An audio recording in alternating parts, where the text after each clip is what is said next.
Dios le bendiga, bienvenido a la Biblia en un año, día número 154. Estamos en el libro de Primera de Samuel y vamos a contemplar los capítulos 5, 6 y 7. El capítulo 5 contiene la historia del arca del pacto en la tierra de los filisteos. Deben notar en el verso 1 la mención de dos ciudades importantes. Primeramente, Ebenezer, cual literalmente significa piedra de ayuda, y en el capítulo 7 el lugar es dado el nombre Ebenezer por Samuel, diciendo hasta aquí nos ha ayudado Dios. Segundo, Asdod, cual es una de las ciudades principales de los filisteos cerca del mar Mediterráneo. Deben notar que esta batalla ocurrió cerca de Mizpa en la región del norte de Canaán.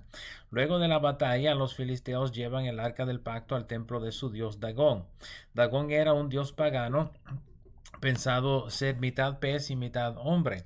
El templo de Dagón contenía una estatua de Dagón, cual probablemente lo reflejaba en tal manera.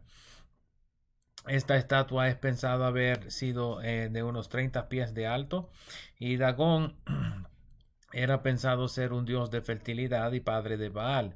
Su nombre significa grano y sus seguidores pensaban que fuera el inventor del arado.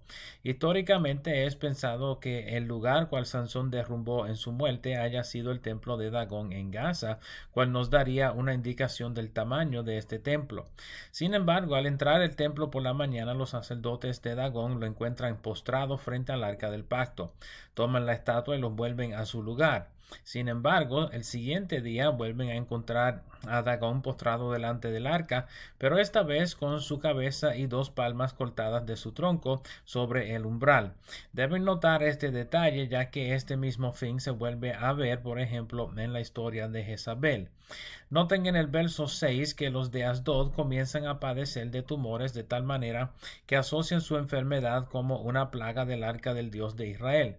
Como tal, comienzan a pasar el arca de lugar en lugar, comenzando con Gad, en la tierra de los filisteos.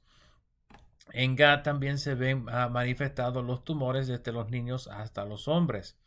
Al ser enviada a Ecrón, los hombres de Ecrón hacen petición a que el arca se envíe de regreso a Israel, aunque no necesariamente a los hebreos. Noten en el verso 12 que los que no murieron eran heridos de tumores. Esta enfermedad como resultado del arca puede asociarse con el contenido del arca y su lugar en el templo. Contenía el maná y era cubierta de sangre anualmente. Al leer 1 Corintios 11 podemos asociar la falta de discernimiento mencionado por el apóstol Pablo en la cena del Señor con la enfermedad de los filisteos en bregar con el arca sin discernimiento. El capítulo 6 contiene la historia de la devolución del arca a Israel. Los primeros 12 versos relatan la historia desde el lado de los filisteos, quienes luego de tener el arca por 7 meses padecieron de tumores y de plagas de ratones. Noten la respuesta de sus propios adivinos y sacerdotes, explicándoles que les sería necesario hacer expiación al Dios de Israel por el mal que habían cometido en tomar el arca. En respuesta, habían de hacer tumores de oro y ratones de oro y ponerlos como ofrenda en una caja al lado del arca sobre un carro jalado por una yunta de vagas de cría. Noten sus palabras en el verso 6, comparando como en previas ocasiones su experiencia con Israel con la experiencia de Egipto. Al endurecer sus corazones contra Israel, reteniendo el arca, ciertamente el Dios de Israel los juzgaría también. Noten la referencia a Bet-Semes en los versos 9 y 12. Si las vacas, cuales nunca habían alado un carro, subieran hacia Bet-Semes directamente, entonces fue Jehová quien le causó toda su angustia. Pero si las vacas miraran hacia izquierda o derecha, pues los filisteos entenderían que todo fue casualidad. Al seguir las vacas, notaron que siguieron rectamente hacia Bet-Semes, cual quedaba en la región del norte de Judá, sin mirar para izquierda ni derecha.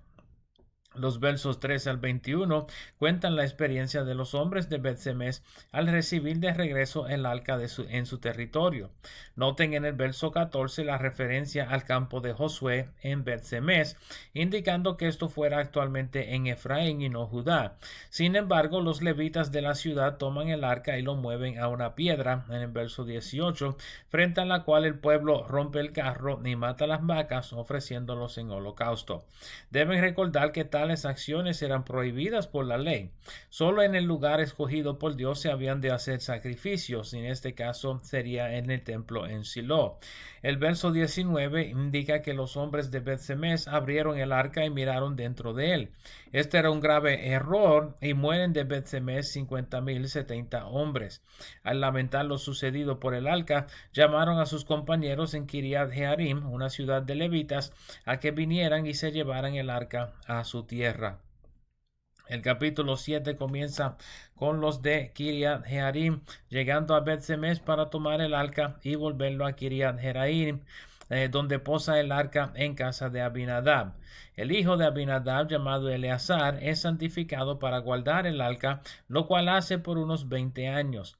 Debemos notar que la historia de los próximos versos acontece durante esos mismos 20 años. Noten la mención al mismo ciclo del tiempo de los jueces. Deben notar que Samuel sería el último de los jueces. Samuel le habla al pueblo y los reconviene en Mizpa luego de haberles instruido a quitar los altares a Baal y a Astarot.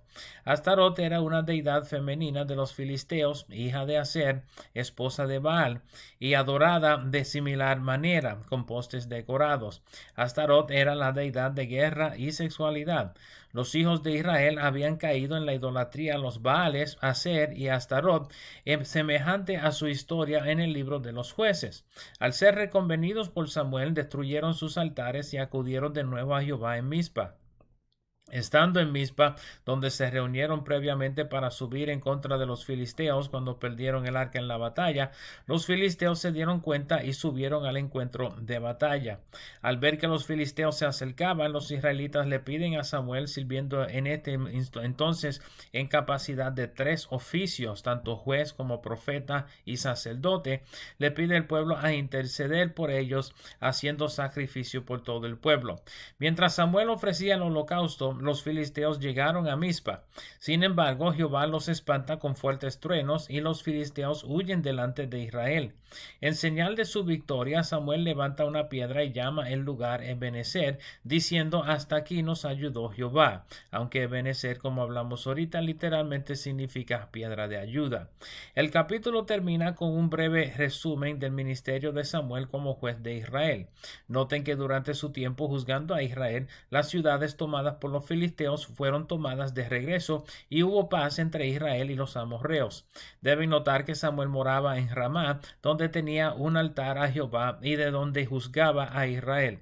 Ramá será de importancia en otras historias más adelante en el Antiguo Testamento y se hablará con más lujo de detalle el ministerio del profeta Samuel en los capítulos más adelante.